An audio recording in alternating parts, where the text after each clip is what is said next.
It's okay to not know things, and it's okay to not constantly be hustling and exhausting yourself.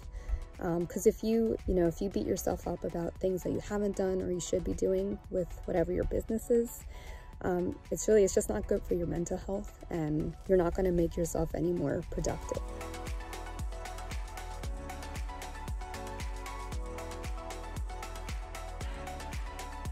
Emily and I are doing fine. I've been living with my parents ever since I graduated from college in 2017. So I spent most of the pandemic with them. I was working remotely in the beginning of the pandemic, and then in April of 2020, I was laid off, and I was pretty much just looking for new jobs every day and trying to figure out a way to bring my app to life. And then in October, I got my current job, which I've been at for over a year now. Then 2 months later, my dad and we both caught COVID. My dad caught it about a month before I did, so I didn't catch it from him.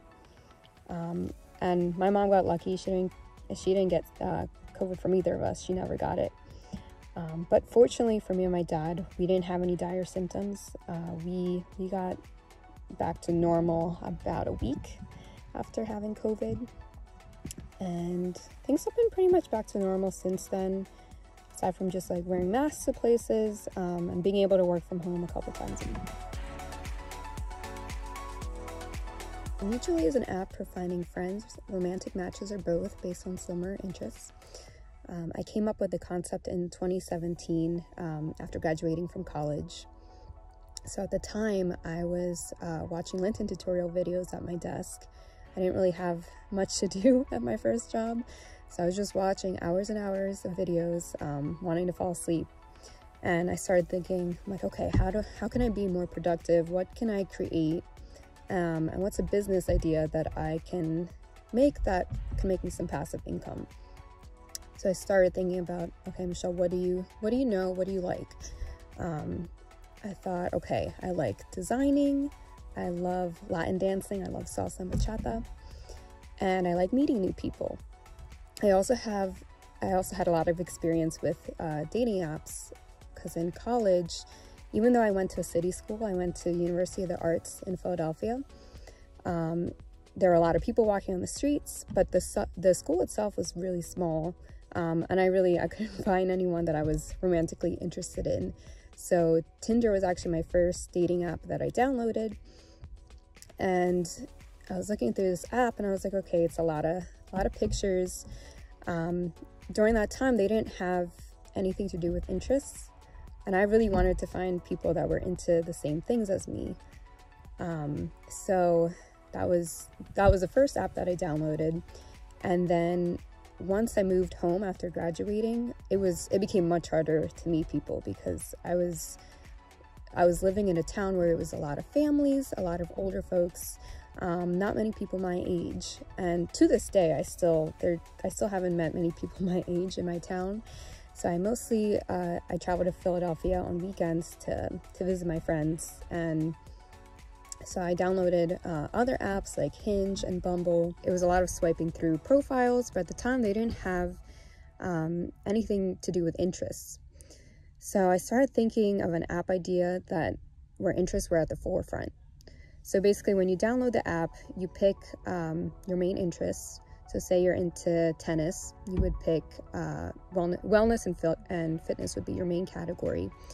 And then once a person clicks on your profile, they could also see how many other interests you have in common.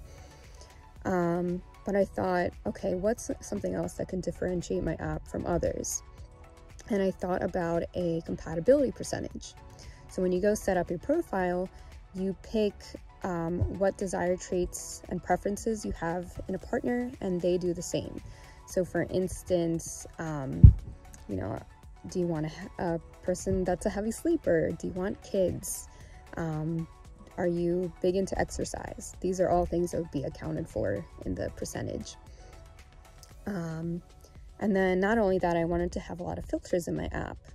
Not just the, gender and height, all of that. I wanted, there's a filter based on what kind of relationship you're looking for. So are you looking for monogamy or an open relationship?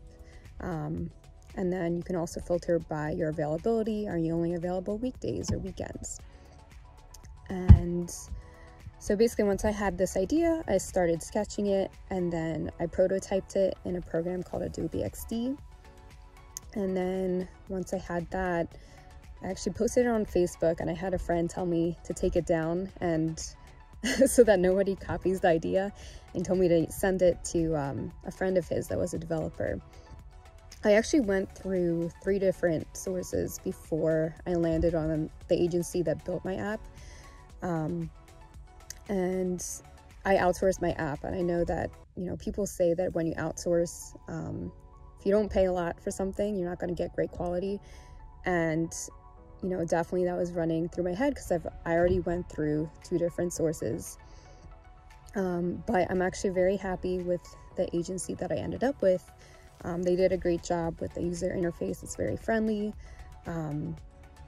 And I just basically gave them my prototype. I provided them with the logo, and they did an amazing job. They started in June of 2020, and then the app went live in December of 2020. So it's live now in Google and Apple Store. It's definitely tricky. I just take things a day at a time. And in all honesty, I don't do something for my app every day because I simply don't have the energy after work. And there's definitely times where I feel guilty. Like I'll be out with friends and I'll be thinking, okay, why am I out here having fun if I haven't done anything to progress my app this week? But I just have to keep reminding myself that it's okay. It's a lot to run a whole app while trying to work full time.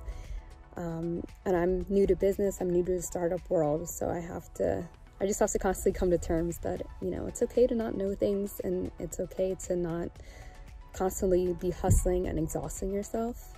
Because if you beat yourself up about things that you haven't done or you should be doing with whatever your business is, it's just not good for your mental health, and you're not going to make yourself any more productive.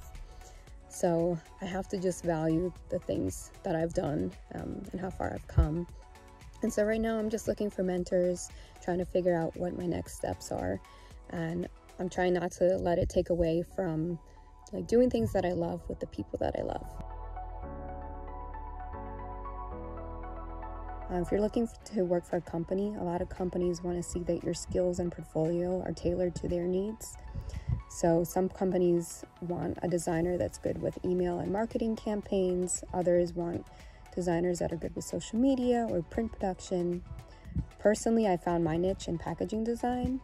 I went to school for illustration, and those skills lend themselves well to the consumer goods industry.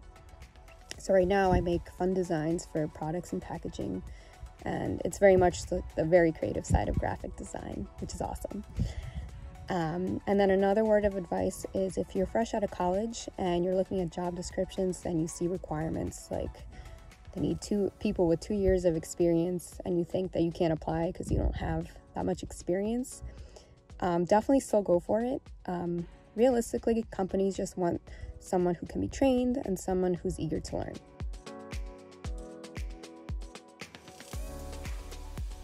I wish in college I took classes on typography, web design, and business.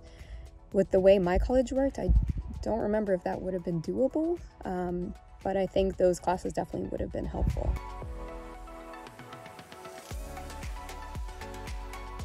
I made an Instagram and Facebook for Mutualii this year. So I'd say if I was a full-time social media content creator, I'd say posting consistently is key, as it keeps your online presence. For my personal accounts, I just gain followers by meeting people in person and exchanging information. For a business account, I basically make posts and use a bunch of hashtags. I also try to make my stories weird and funny to try to grab people's attention. Whether that gets me more users, I can't really say. And then another thing is I try to keep my accounts separated. So the first account I ever made was for my artwork, and I still use it just to post art. My second account is more my personal account, where I post dance videos, and more of my personal life. And then Mutualii is my latest one, where I just post things for that business, because I find that keeping your posts to your theme or brand, it keeps your audiences separated. They could look at all your posts and the theme and decide whether it's something that they're interested in and want to follow you. Follow your gut, but also do a little more research before you jump into things. I know that you like to seek out opportunities and see where things will take you, but if money is involved, I'd say find mentors before you jump into an investment rather than after. Goal for myself would be to move out of my parents' home because I've been there for way too long. And for Mutualii, I'd love to find a co-founder and investors. And my real dream is just to have it be as widely downloaded as some of the bigger dating and networking apps like Tinder, Bumble, Hinge, Meetup. And I'd love to see it become a full-blown company with marketing, IT support. That's the ultimate dream. But for now, I'm just taking baby steps.